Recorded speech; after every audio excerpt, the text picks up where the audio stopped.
the feminist arts collective Pussy Riot staged their punk prayer protest against the impending re-election of Vladimir Putin. That was in a Moscow church. Now, Pussy Riot's members, they were charged with hooliganism motivated by religious hatred. They were sentenced to 2 years in a remote penal colony. The history of Pussy Riot's imprisonment and more political actions are documented in an exhibition opening this week at the Polygon Gallery. It's called Velvet Terrorism, Pussy Riot's Russia. Joining us now is Masha Alyokhina, original member of Pussy Riot and one of the curators of that exhibition. Masha, thank you for joining us. Thank you. Hi. This is interesting timing too, isn't it? The fact that Putin was just re-elected again this week. When I talk about your, 12-year trajectory, what's changed for you over these 12 years? Well, when Pussy Riot started, that was the end of 2011 and beginning of 2012, and Putin announced that he will be a president for the third time. Now he's, I don't want to call it elections, but he made it for the fifth time. And during last, let's say, 12 years, he turned Russia from classical authoritarian state into almost totalitarian hell. Besides of that, he started the full-scale invasion to Ukraine.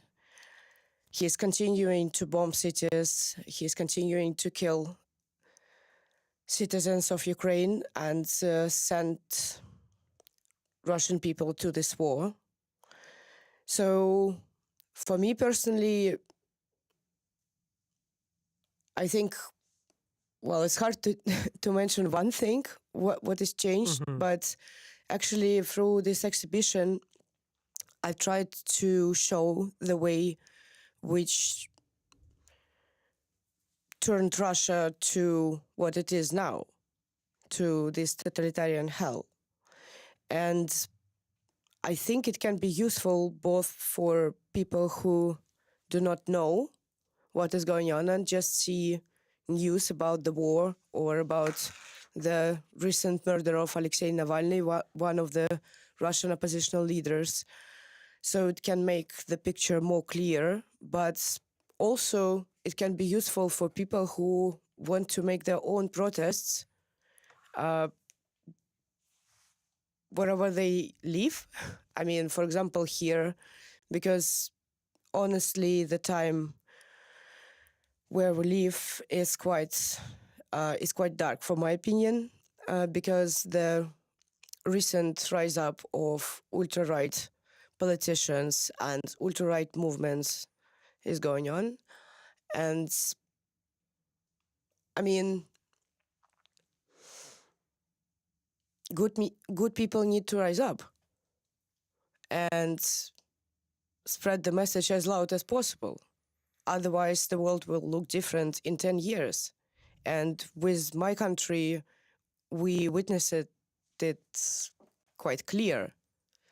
12 years ago, that was another country. Definitely authoritarian. Definitely the elections were falsified. But there were no hundred thousands of dead bodies in our country and in Ukraine. And nobody kind of taught us how to live during the war. We definitely heard about the Second World War. We went to history lessons, but no one could imagine that it will happen again. No one could imagine that our country will be the main aggressor in Europe. So we try to do now what we can to support Ukraine, to stand with this brave country, and to show to people around the world what is this regime about. You mentioned Alexi Navalny and his death, and our condolences go out to you. It was something that was felt around the world, but particularly for you. What was your contact, your relationship with him? Alexei Navalny was an amazing person as a person. He had this gift to speak with people, with completely different people, and being understood. And he was one of the first people who went to the protest when we've been arrested back in 2012. That was the 8th of March. He was protesting in the front of the prison where we've been detained.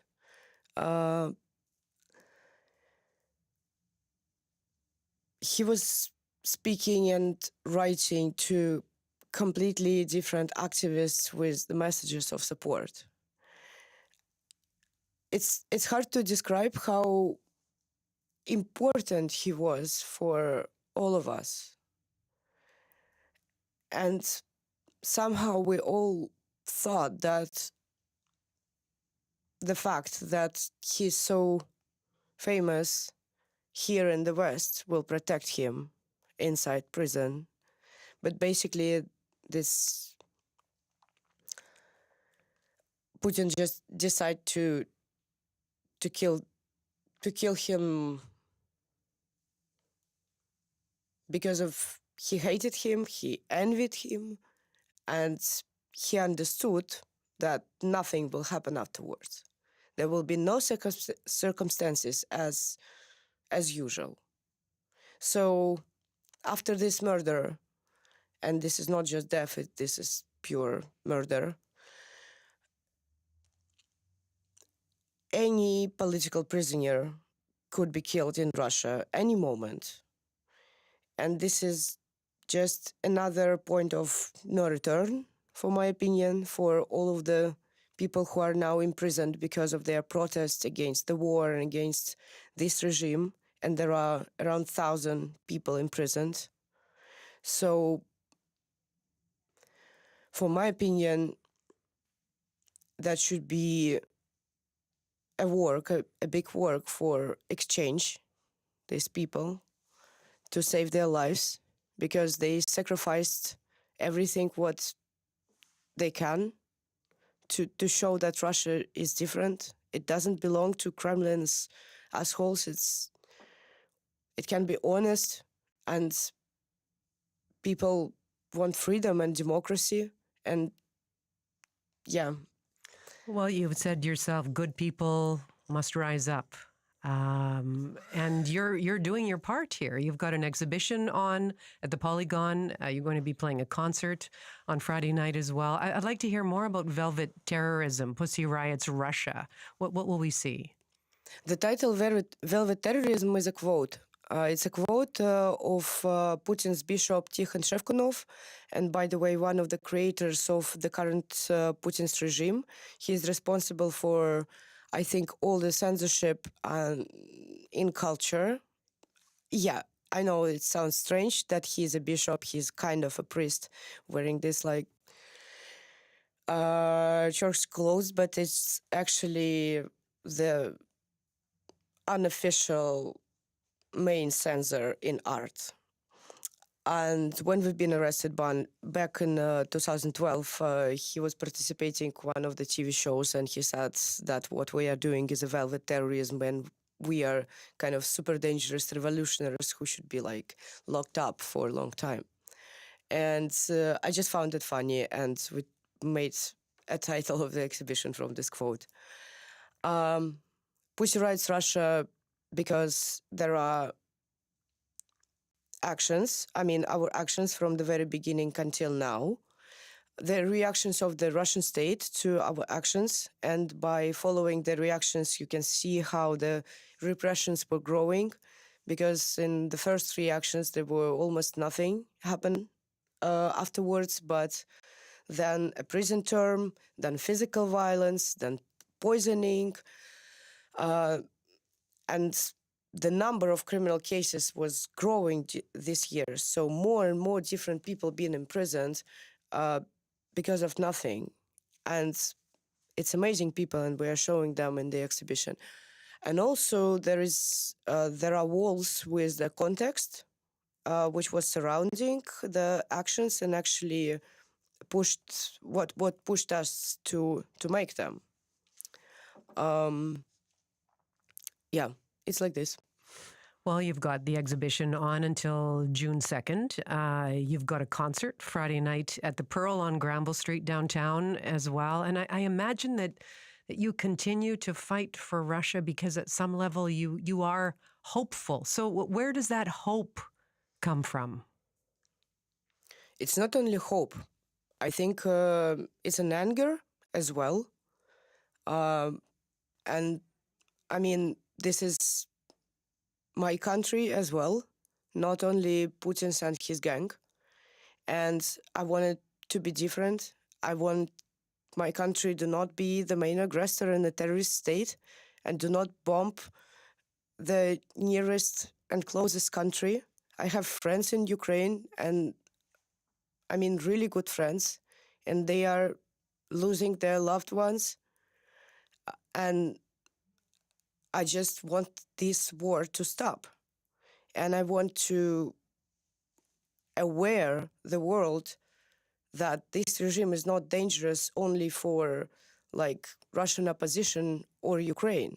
They are building a collaboration with North Korea and Iran. The military equipment between these collaborative countries is growing, and Putin himself is saying openly that he's not going to stop his attacks, and there will be more countries attacked. And if, for example, this year Trump will win elections, and if United States will quit NATO, Baltic countries will be attacked next. Because this crazy maniac wish to rebuild the dead body of Soviet Union is in Putin's head. And he's like, imagine himself as a, I don't know, Tsar who is like collecting the lands.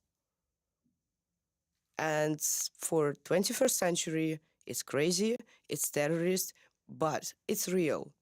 And it's very easy to understand by just listening his own words. So I want people to know it, and that's actually what drives me to do what we are doing. And also through our concert, we raise money for Children's Hospital in Ukraine, Ohmadit. We collected more than 100,000 euros already.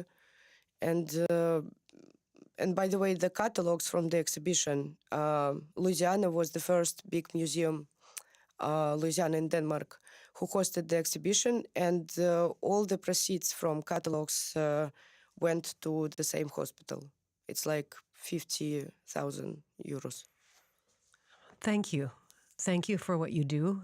Thank you for coming in and bringing such an important exhibition to the Vancouver area, to the Polygon. It's really a pleasure to meet you. Thank you. We appreciate you. Thank you.